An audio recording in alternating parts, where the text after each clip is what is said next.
Hello everyone, my name is Emily Gunn and I am going to present to you my Module 8, Legal Aspects of Teacher Evaluation.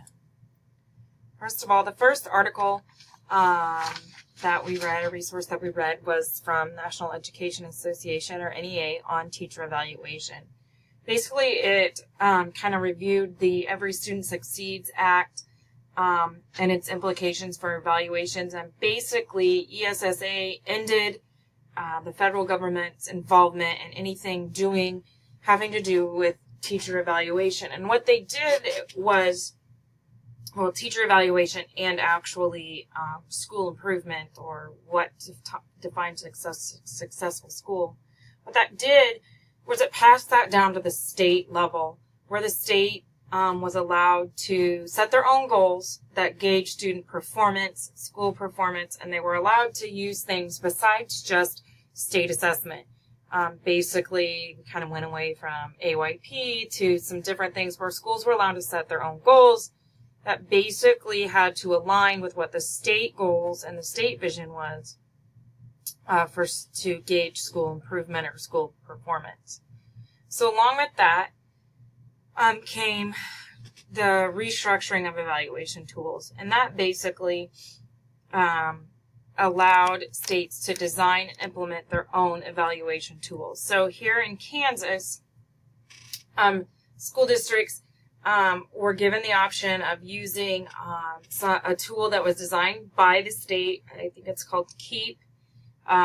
So they could use that tool, or they could create their own that, of course, had to follow state guidelines and be approved by the state, or they could select from a number of vendor-approved evaluation tools. And that's what my school district did, was we chose a vendor-approved evaluation tool, but there's been talk lately about moving to the KEEP model.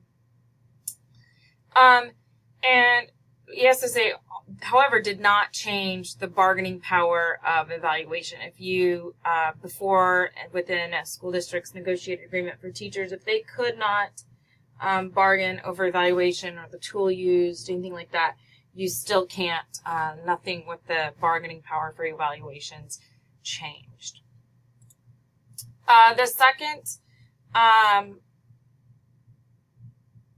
article that we reviewed was called Teacher Evaluation Heads to Court, and basically this was a nice overview of a number of court cases that have been filed and are settled or are still in the courts waiting to be decided upon. And basically the American Federation of Teachers and NEA and some other lobbying type groups have filed lawsuits to basically challenge current methods that we're using to evaluate teachers. And many of these lawsuits kind of were brought about for some of the same reasons. The tool wasn't valid, it wasn't reliable, they were basing assessments and evaluations on solely on student improvement or student test scores, or they were including things that really weren't evaluating teacher performance in the classroom. And so basically it just provided a summary of all of those court cases. In Florida, there's 2 cases that were Louisiana, Nevada, Texas. There was 1 case, and New Mexico, New York, and Tennessee all have 3 cases, respectfully. I kind of read through those a little bit about what they found, and they all really kind of were about the same thing. So the next article was called Teacher Evaluation and Issue Overview. Basically, this article talked about all of the changes that have happened to the evaluation systems that we have in place. And they poured those down and kind of focused those down into four factors why teacher evaluations are changing. First of all, with teacher quality.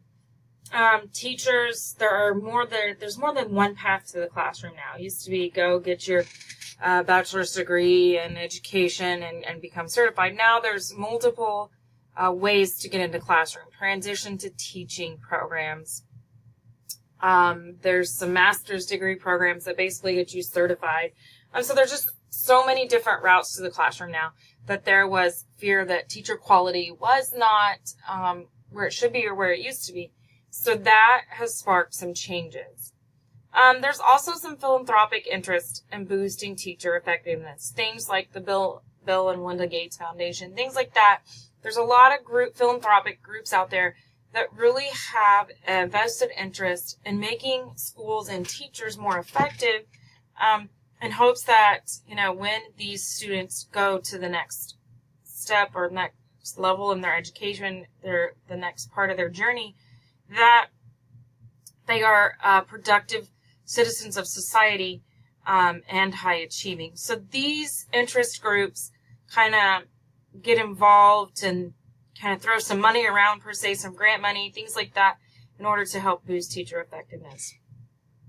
The third change is policymakers or lawmakers want to change state laws on evaluation. And I think we see that because of the Every Student Succeeds Act, and we see states moving more towards changing those laws on teacher evaluation, really looking at what makes a teacher effective. What teaching strategies should we be using? What types of things are we really evaluating teachers on? Are these things that are all connected to the classroom? Are we evaluating teachers in the evaluation tool with things that don't have anything to do with student success? I truly feel like there should be two different evaluation instruments for teachers. One that really does evaluate how their performance is in the classroom. Are you an effective teacher? And another tool that really is gauging more of employability skills, relationships with parents, things like that, because I feel like they are two totally different things. Are you effective in the classroom? And how do you, when you're not teaching, how are you making an impact on students? So I kind of feel like there's kind of two things that are happening there. And I feel like there are some lawmakers that kind of see that. They're wanting to put it all into one tool. So, and then there is a lot of political pressure to dismiss poorly performing teachers. Here in Kansas, recently, they did away with the tenure track, basically, or due process, in that, yes, basically, just because you've been here, you've put in 3 years, you've had good evaluations, so now you're okay, per se. That's kind of gone away at the state level, and saying, no, you are going to be evaluated and your performance is going to be evaluated.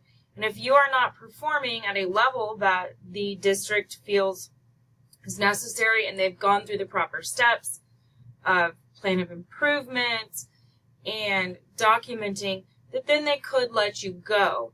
So I feel like the politicians and the state level legislatures and lawmakers are making changes that say, hey, teachers are professionals. And so every other professional, in the business world, if they're not performing at a certain level, then, you're going to be let go, regardless if you've been here for 3 years or 10 years. And so I feel like there is some political pressure to dismiss poorly performing teachers. And so evaluations are being changed so we can more properly identify those teachers that are not performing well and what aspects they're not doing well in, so we can truly gauge, hey, here's where we need to make some changes and make a plan for those changes to be put into place and to happen. So what does evaluation or teacher evaluation look like in my district here at Valley Heights? We do use the McCrell system, which is a state vendor-approved system. And like I said earlier, we are talking about moving to a different program. The first 3 years that a teacher is hired within our district, they are evaluated, like a formal evaluation, twice a year. So first semester, second semester for the first 3 years. After that, they are evaluated, a formal evaluation every other year. That includes pre and post observation conferences. What am I looking for? What are some areas that the teacher might have concern as that they're looking for some specific feedback on?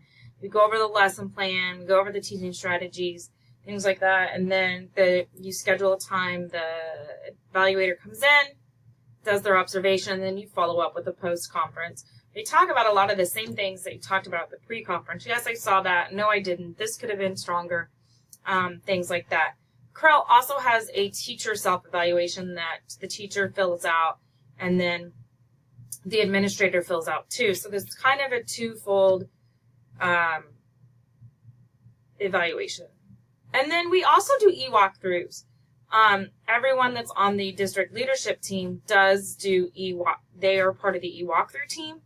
And so every teacher in the building that you are assigned to do e-walkthroughs on, you are to do 8. You basically hit each one once to twice a month. And so that basically equates to every teacher being, having an e-walkthrough done 8 to 12 times a semester, which is great feedback. It's just a real quick picture of what's happening in the classroom. What's the recourse?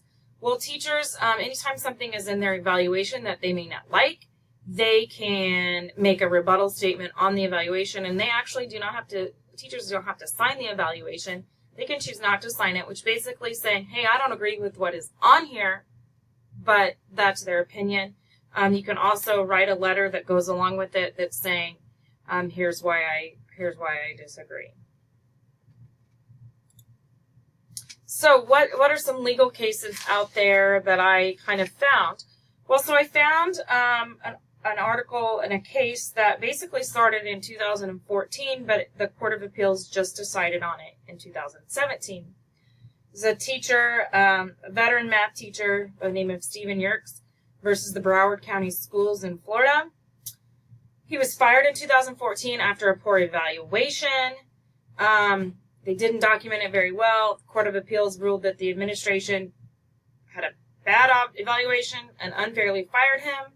And so he's getting his job back, and he'll get 3 years of back pay, the 3 years that he was not employed. They were citing things in evaluation that he had not seen before, and things that really weren't part of an actual evaluation. So they didn't really have all their ducks in a row when they released him. So the future impact of all of this is, I need to know what my state's laws are for the evaluation procedures, and also know what my district policies are. I think it's also important to work with other administrators in the district, especially veteran ones, mentors, maybe your mentors, because they know the procedures and the laws. And if you have a teacher who's not performing well, they're going to help guide you in how to help that teacher and how to document that in case you were to let them go, that you had everything ready in case of a lawsuit. And I think it's also important to communicate with the superintendent, especially when you're doing evaluations, and allow them to give you direction on how to handle evaluations and poor and low performing teachers. That's all I have. Thank you so much for watching.